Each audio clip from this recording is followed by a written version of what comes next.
Hello mga katuyok, mayong adlaw diha sa inyong tanan na among gilitsyon na pod karon oh. Pila ni 50 kilos ni nga gilitsyon karon. Mao ni ang nagtuyok karon nga bata. Ang pangalan niya si Loyloy. 13 ang edad niya ani mga katuyok. Oh. Anak din ni Ronet. Sige diha apelyido ninyo gali, Loy? Berdilaw. Oh. Pag-hi di aloy, pag-hi. Pag-hi ba sa itong mga viewers para masikat ka, maabot ni sa imong mama dito. Hi. Ay. Para ito mga katuyok. Oh. Ayan na, pila dira. Ayan na, pila. Di man maklaro. Nara. Nahayag man.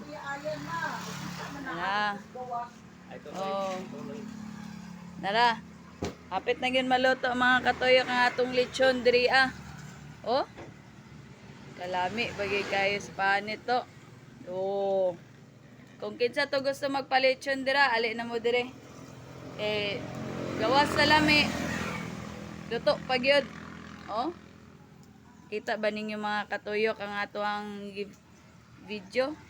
Nagsobra ra sad kayo kakuan. Oh, na dire sa kuan, Purok 3, Barangay 25, Ingog City, Misamis Oriental, Mindanao. Highway ra ni amo ang kuan balay, makita ra gyud ninyo. Kamo taga Hingoog, taga Medina, taga asa man mo part of Ingog City or Misamis Oriental, doora kay among balay. Doora gyud kay ni among balay. Sige. Na, tamban-tamban na. So, mara na mga katuyok. Don't forget your pag-engage po diya sa baba.